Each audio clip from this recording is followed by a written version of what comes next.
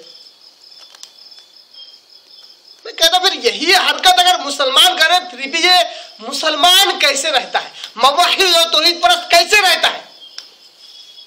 آپ کو پتا ہے بات توحید کی نکلی ہے، اس لیے آپ کے آگے بات رکھ رہا ہوں کہ عیسائیوں نے کیا عقیدہ رکھا؟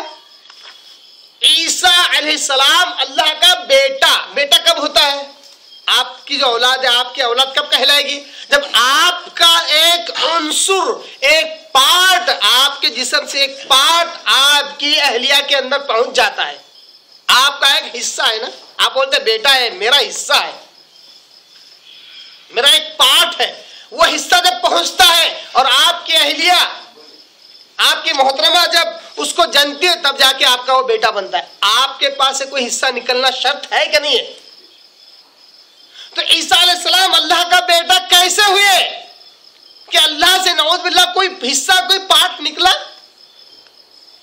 اگر عیسائی عقیدہ رکھتے ہیں کہ اللہ سے کوئی حصہ نکلا اور اسی وجہ سے عیسیٰ علیہ السلام پیدا ہوئے، اگر یہ عقیدہ شرکیہ ہے تو قسم اللہ کی یہ بھی عقیدہ شرکیہ جو یہ عقیدہ رکھتے ہیں کہ نعوذ باللہ محمد رسول اللہ صلی اللہ علیہ وسلم نور من نور اللہ ہے، نور میں سے نکلا ہوا نور. ارے نور میں سے کوئی نور نکل رہا تو اس کا حصہ ہوا کہ نہیں ہوا؟ کیا محمد صلی اللہ علیہ وسلم نور ماننا چاہتے ہو؟ مانو. تو کہتے ہیں اللہ کے نور میں سے نور نکلا تو اللہ کا نور کا حصہ ہو گیا. تو گویا کہ نور سے نکلا ہوا نور ہی ہے، گویا کہ خدا سے نکلا ہوا خدا ہی ہے. اگر مسلمان یہ عقیدہ رکھے تو یہ کافر اور مشرک نہیں کہلائے گا. موٹی سی مثال دیتا ہوں، ایک گلاس میں دودھ بھرا ہوا ہے، اس میں سے آدھا گلاس نکال کر میں دوسرے گلاس میں ڈالتا ہوں، دوسرے کٹورے میں ڈالتا ہوں. اگر یہ دعویٰ کروں کہ وہ پانی ہے، آپ مانیں گے؟ کیا کہیں گے؟ ارے وہ بھی دودھ ہی ہے کیونکہ دودھ سے نکلا ہوا ہے. جب دودھ سے نکلا تو دودھ ہی رہے گا. تو نور سے نور نکلے گا، خدا سے کوئی چیز نکلے تو خدا کہلائے گی. منہ سے نہیں بول رہے مگر عقیدہ تو یہ رکھ رہے ہو کہ نور من نور اللہ کا عقیدہ. لوگ کہتے ہیں بڑی موضوع من گھڑت حدیث پہلے آقا صلی اللہ علیہ وسلم کے نام سے بیان کرتے، کہتے ہیں سب سے پہلے ایک نور تھا اس نور سے ایک نور نکلا جس کو نور محمدی کہتے ہیں، اس نور سے پوری کائنات پیدا کی گئی۔ استغفر اللہ، جھوٹی بات ہے، نبی کے نام پر جھوٹی بات، اور اسی وجہ سے کہتے ہیں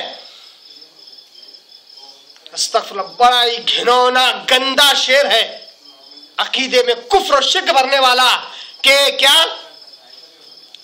خدا گر نہ محمد کو پیدا نہ کرتا، خدا گر نہ محمد کو پیدا نہ کرتا، قسم ہے خدا کی خدائی نہ ہوتی۔ استغفر اللہ، مطلب اللہ ہی نہ ہوتا اگر نبی نہ پیدا ہوتے، مطلب اللہ کا کوئی وجود ہے یا نہیں ہے، اللہ کی اوقات ہے کہ نہیں، نعوذ باللہ، استغفر اللہ۔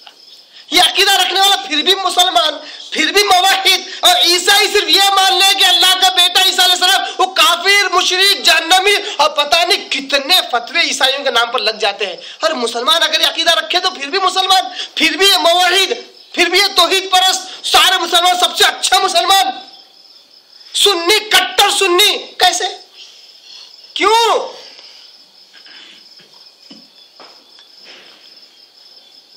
اس لیے کیونکہ مت ماری گئی ہے، کیا بولتے ہیں مراٹھی میں، متی ماری گئی ہے۔ جب عقل نہ ہو، جب عقل کا استعمال نہ ہو تو 100 سیڑھیاں بھی بیکار ہے۔ اگر عقل نہ ہو تو ایک چھوٹی سی دیوار ہے نا، 100 سیڑھیاں ڈال دو آپ، پھر بھی آپ وہ دیوار پھیلا نہیں سکتے، کیوں؟ عقل نہیں ہے۔ عقل ہو تو سیڑھی بھی ضرورت نہیں ہے، اس کے بغیر بھی کام چلایا جا سکتا ہے، ورنہ ایک ہی سیڑھی کافی ہے۔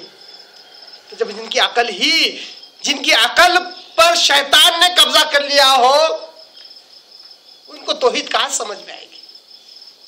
بارہ کہتا ہوں کہ حق بات کو سمجھنے کے لیے، یاد رکھیے، اللہ قسم کھا کے کہہ رہا ہوں، حق بات کو سمجھنے کے لیے نہ دلائل کی ضرورت ہے، حق بات کو سمجھنے کے لیے نہ علم کی ضرورت ہے، حق بات کو سمجھنے کے لیے نہ سمجھداری کی ضرورت ہے، حق بات کو سمجھنے کے لیے نہ عقل کی ضرورت ہے، حق بات کو سمجھنے کے لیے ایک چیز کی ضرورت ہے، وہ ہے اللہ کی ہدایت اور اللہ کی توفیق۔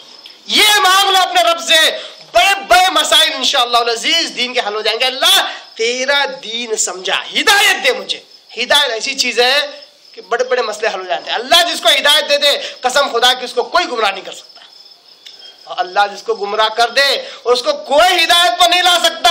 سارے دلائل ایک طرف، سارے براہین ایک طرف، ساری عقل ایک طرف، ساری منطق، لاجک اور علم اور عقل سب ایک طرف، ہدایت نہیں ہے تو سب کیا ہے؟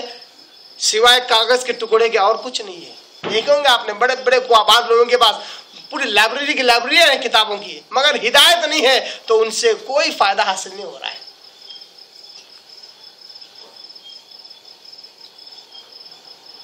بات یہاں سے نکلی جو صحیح بخاری کی حدیث آپ کے آگے رکھ رہا تھا کہ عیسائیوں نے کہا اللہ قسم اللہ کی، عیسائی ہو کر بھی اللہ کی قسم کھا رہے ہیں، اللہ کو جانتے تھے، اچھی طرح جانتے تھے، مگر شرک کیا، کفر کیا، اس لیے کافر اور مشرک کہلائے۔ مسلمان کریں گے تو یہی حکم لگے گا۔ آج بڑا عجیب و غریب ذہنیت بنتی جا رہی ہے، شیطان اور شیطان کے چیلے اس بات کو فروغ دے رہے ہیں، کوئی بھی آیت پیش کرو، یہ آیت فلاں کے لیے تھی، ہمارے لیے نہیں ہے، ایسا کیسے کہہ سکتے آپ؟ تو قرآن میں تو نماز پڑھو کا حکم ہے، وہ تو صرف صحابہ کے لیے تھا، تم کیوں پڑھتے ہو؟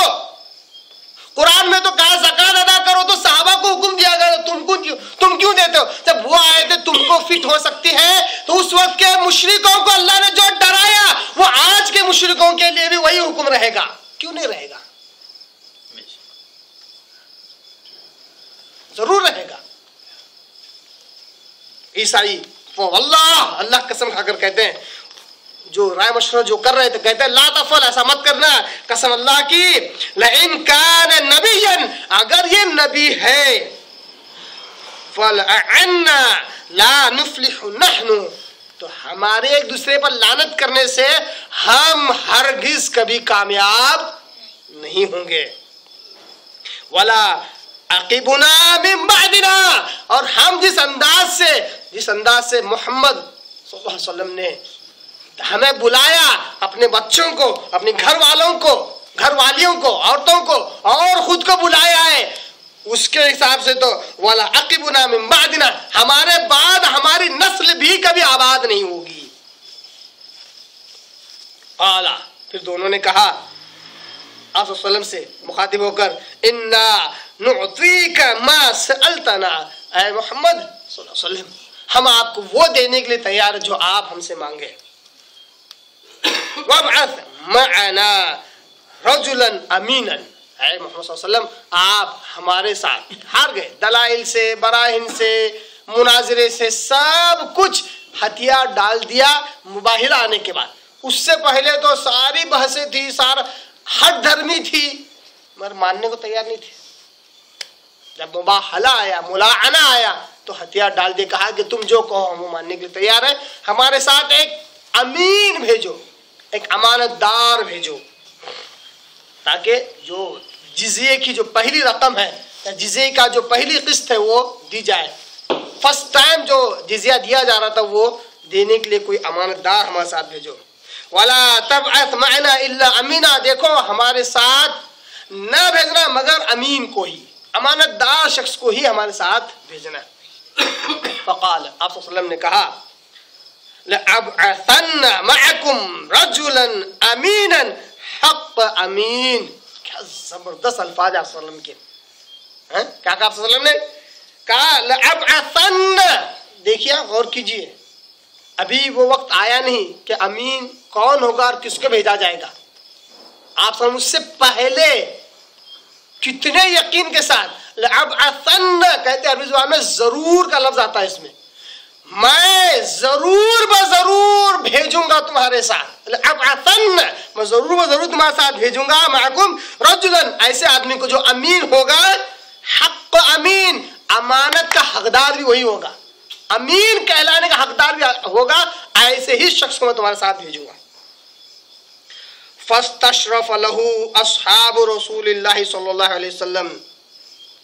آپ صلی اللہ علیہ وسلم صحابہ کے درمیان تلاش کرنے لگے، ڈھونڈنے لگے، ادھر ادھر دیکھ رہے ہیں. صحابہ کی جو گروہ ہے اس میں آپ صلی اللہ علیہ وسلم تلاش کر رہے کون ہے جو واقعی اس امت کا امین ہے، جو امانت دار ہے. امین کا لقب جس کو دیا جا سکتا ہے کون ہے نا؟ آپ صلی اللہ علیہ وسلم تو دعویٰ پہلے کر چکے کہ میں ضرور بھیجوں گا. مطلب آپ صلی اللہ علیہ وسلم کو یقین ہے کہ ایک شخص ہے جو آلریڈی ایسا ہے، تبھی تو پہلے سے دعویٰ کر لیا کہ ضرور میں تمہارے ساتھ امین، جو امین ہونے کا حقدار ہے اسی کو بھیجوں گا. صرف آ کے تلاش کرنی وہ کہاں ہے، وہ شخص نظر نہیں آ رہا ہے، معلوم ہے کہ ہے، اب وہ کہاں ہے. ایسا نہیں ہے کہ کون بیسٹ ہے، ایسا نہیں دیکھ رہے تھے آپ صلی اللہ علیہ وسلم، وہ بیسٹ کہاں ہے اس کی تلاش تھی. وہ بیسٹ شخص کون ہے، کہاں ہے، کہاں ہے، کون تو معلوم تھا، کہاں ہے. آپ صلی اللہ علیہ وسلم دیکھنے لگے. اس کے بعد کہا فقال آپ صلی اللہ علیہ وسلم نے کہا قم اٹھ جاؤ یا ابا عبیدہ ابن جراح، اے عبیدہ، ابو عبیدہ ابن جراح اٹھ جاؤ. تلاش کر رہے تھے آپ صلی اللہ علیہ وسلم کس کو؟ ابو عبیدہ ابن الجراح رضی اللہ تعالی عنہ کو، صحابی رسول، زبردست صحابی رسول. کہا کہ اٹھ جاؤ. دیکھیے حکم اور اس سے پہلے کا یقین اور یہ دعویٰ کہ میں ضرور بھیجوں گا کیا ثابت کر رہا ہے، کیا ثابت کر رہا ہے؟ نبی اندازے سے ہوا میں باتیں نہیں کرتے، علم گلم پکی باتیں ہوتی ہے. اسی سے اس بات کا ثبوت ہوتا ہے کہ نبیوں پر وحی ہوتی ہے نا. آپ نے دیکھیں گے بہت سارے احادیث میں آپ سے بولتے ہیں 8 باتیں میں بیان کرتا ہوں، 7 باتیں میں بیان. اب آپ بتائیے کوئی مقرر ہے جس نے کوئی تقریر کی تیاری نہ کی ہو اور وہ بولے کہ 7 باتیں بیان کرتا ہوں، وہ بولے کہ چند باتیں بیان کر رہا ہوں، نمبر 1، نمبر 2، نمبر 3، نمبر 4 کتنے ہوں گے اس کو نہیں پتا ہوتا ہے. مگر نبی جب بات بیان کرتے کہتے ہیں 8 باتیں ہیں، یہ 7 باتیں ہیں، یہ 3 باتیں دعوے کے ساتھ بیان کرتے ہیں. کیوں؟ یہ وحی سے اللہ تبارک تعالیٰ بیان کرتا ہے. یہ نبی 7 باتیں، نبی کے علم میں آ جاتا تو 7 کو تو 7 ہی رہیں گے، نہ 8 ہوں گے نہ 6 ہوں گے. تو آپ صلی اللہ علیہ وسلم کہتے ہیں قم یا ابا عبیدہ ابن الجراح، اے ابو عبیدہ ابن الجراح کھڑے ہو جاؤ. فلما قام لہذا جب وہ کھڑے ہو گئے قال رسول صلی اللہ علیہ وسلم، آپ صلی اللہ علیہ وسلم نے ان سے کہا ھذا امین ھذی الامہ، یہ ہے امین اس امت کا امین. کیا کہا؟ میری اس امت قیامت تک آپ صلی اللہ علیہ وسلم کی امت ہے، قیامت تک ان سے بہتر کوئی امین نہیں. یہ بات ثابت ہوئی. آپ صلی اللہ علیہ وسلم نے نہیں کہا کہ آج جو زندہ ہیں ان کے اندر یہ امین, یہاں جتنے صحابہ بیٹھے ہیں ان کے اندر یہ امین, ایسا نہیں کہا. ہادی الامہ, اس امت کا قیامت تک آپ صلی اللہ علیہ وسلم کی امت رہنے والی ہے. اور آپ صلی اللہ علیہ وسلم کی بارہ کہتا ہوں میں, لوگ امت میں دو امت بول کے ایک امت کو چھوڑ ہی دیتے. مسلمان امت بھی اور غیر مسلم یہ بھی امت ہی ہے, مگر ابو عبیدہ ابن الجراح جیسا امین کوئی نہیں. کیا کہتا ہے صلی اللہ علیہ وسلم؟ ہذا امین, یہ ہے امانت دار, یہ امین ہذه الامہ, اس امت کا امانت دار. اسی طرح اور ایک حدیث, بڑی پیاری حدیث, ابو عبیدہ ابن الجراح رضی اللہ تعالیٰ عنہ کی منقبت میں, ان کی فضیلت میں آئی ہے, اس کو آپ کے آگے رکھتا ہوں. یہ بھی صحیح بخاری اور صحیح مسلم یعنی متفق علیہ کی حدیث ہے. اس حدیث میں آپ صلی اللہ علیہ وسلم کہتے ہیں, اس حدیث کے راوی حضرت انس بن مالک رضی اللہ تعالیٰ عنہ. ابھی بہت ساری باتیں مناظرہ مباحلے پر بیان کرنی ہے, مگر آیت سے جڑی ہوئی جو باتیں وہ آپ کے آگے رکھ رہا ہوں. انس بن مالک رضی اللہ عنہ اس حدیث کا راوی ہے, وہ کہتے ہیں ان رسول اللہ صلی اللہ علیہ وسلم نے کہا, قال ان لکل امت امینا. آپ صلی اللہ علیہ وسلم کہتے ہیں ہر امت کا ایک امین ہوتا ہے, ایک امانت دار ہوتا ہے. ہر امت میں ایک امین ہوتا ہے, ایک امانت دار ہوتا ہے. وَإِنَّ أَمِينَنَا أَيَّتُهَا الْأُمَّةُ ابو عبیدہ ابن الجراح. آپ صلی اللہ علیہ وسلم کہتے ہیں میری امت کا جو امین ہے وہ یہی ہے ابو عبیدہ ابن الجراح رضی اللہ تعالیٰ عنہ. تو یہ صحابی کی جو منقبت ہے, یہ جو فضیلت ہے, یہ اسی نجران کا جو وفد آیا تھا سن 9 ہجری میں, اسی واقعے سے جڑا ہوا یہ ان کی منقبت ہے, ان کی فضیلت ہے. یہ دو حدیثیں آپ کے آگے میں نے رکھا جو اسی آیت کی تشریح اور تفسیر میں آتی ہیں کہ نجران کا وفد کیسے آیا, آپ صلی اللہ علیہ وسلم سے کس طرح مناظرہ مباحثہ ہوا, کس طرح انہوں نے آپس میں رائے مشورہ کیا اور ملاعنہ یا مباہلہ کرنے سے انکار کر دیا, پھر آپ صلی اللہ علیہ وسلم کس طرح ان کے ساتھ بھیجا. ایک مرتبہ تو گئے حضرت ابو عبیدہ ابن الجراح رضی اللہ تعالیٰ عنہ, پھر اس کے بعد آپ صلی اللہ علیہ وسلم نے ہر سال جانے کے لیے حضرت علی رضی اللہ تعالیٰ عنہ کو بھی بھیجا اور دوسرے صحابہ کو بھیجا, اور فرسٹ ٹائم جو بھیجا ان عیسائی پادریوں کے ساتھ وہ حضرت ابو عبیدہ ابن الجراح رضی اللہ تعالیٰ عنہ تھے.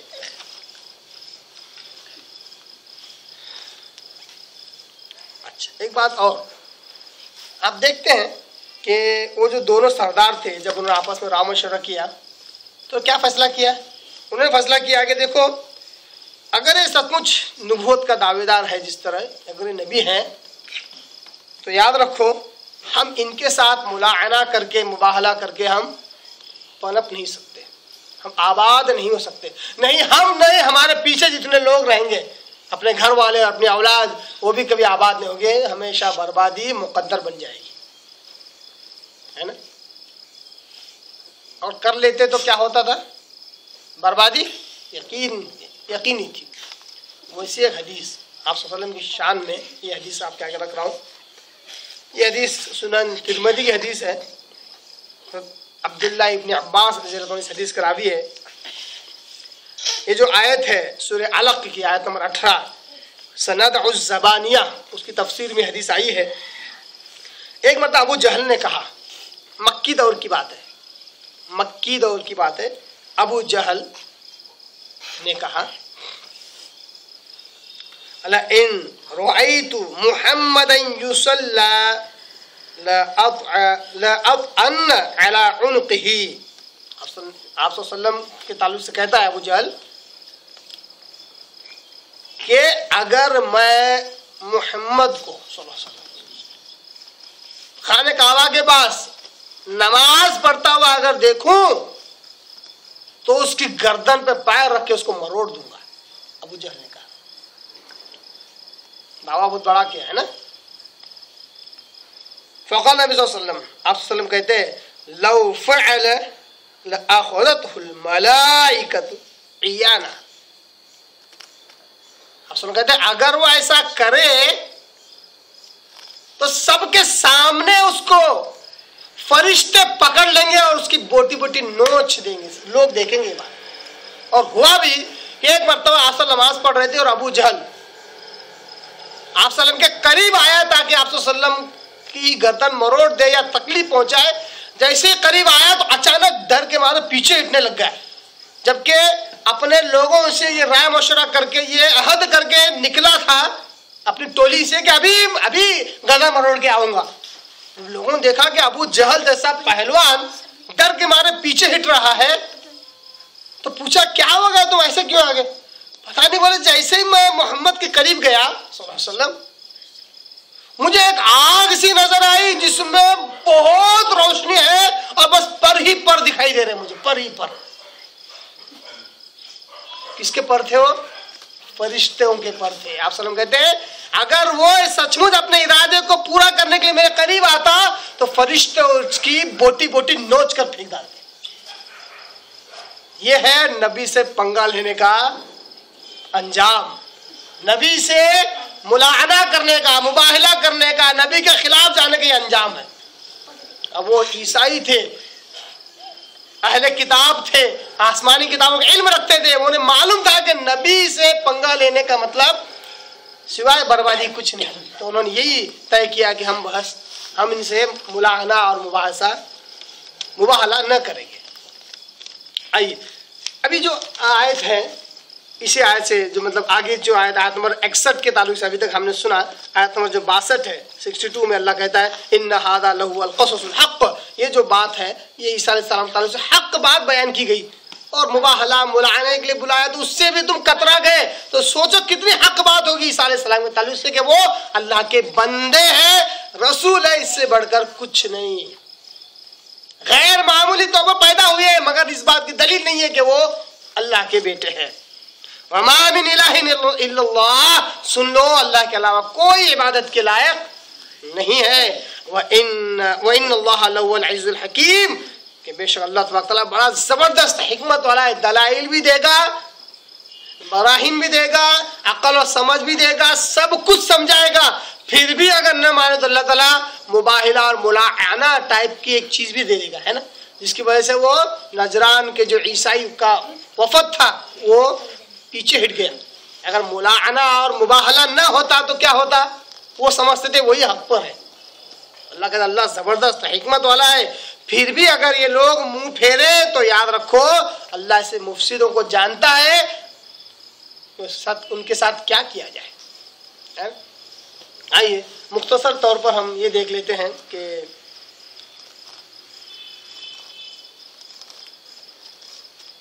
یہ مناظرہ مباہلہ کیا چیز ہے. اور آج کل جہاں تک ہم دیکھتے ہیں تاریخ میں, مسلمانوں کی تاریخ میں اور آپ صلی اللہ علیہ وسلم کی اس سیرت میں بھی, قرآن کی آیت میں بھی, کہ مسلمان غیر مسلموں سے مناظرہ مباحثہ کرتا ہے, جب وہ نہ مانے تو ان سے مباہلہ ہو رہا ہے. مسلمانوں کو ان کی تاریخ یہ سکھاتی ہے, مسلمان بجائے یہ سیکھنے کے ان سے کیا سیکھتا ہے پتہ ہے؟ ہم حق پہ ہیں, باقی جو فرقے ہیں وہ سب باطل پہ. آ جاؤ مناظرہ کریں گے, آ جاؤ مباحثہ کریں گے, ہم آستین چڑھا دے تم آستین چڑھاؤ. ہماری تاریخ یہ سکھا رہی ہے, قرآن کی آیت یہ سکھا رہی ہے. مسلمان سے مناظرہ مباحثہ اور جھگڑا اور فائٹنگ کرنے کا سکھا رہی ہے. ہماری تاریخ کیا سکھا رہی ہے؟ کیا سکھا رہی ہے؟ یہ سکھا رہی ہے ہماری تاریخ آپس میں ایک دوسرے کی عزت پر کیچڑ اچھالنا سکھا رہی ہے؟ نہیں سکھا رہی. ہماری تاریخ سکھا رہی ہے غیر مسلموں سے مناظرہ کرنا, غیر مسلموں سے مباہلہ کرنا. اگر دلائل دینے کے بعد نہ مانے تب خیر, اگر مسلمانوں میں ہو رہا ہے تو اس کو صحیح ڈھنگ دینے کی ضرورت ہے. عقل لاجک کی بنیاد پر بحث نہ کی جائے. بہرحال اور بہت ساری باتیں ہو سکتی ہے, انشاءاللہ پھر کبھی اس مناظرہ مباہلہ پر روشنی ڈالوں گا. اللہ سے دعا کرتا ہے اللہ تعالی ہمیں قرآن کو صحیح سمجھنے کی توفیق عطا فرمائے. وآخر دعوانا ان الحمد للہ رب العالمین.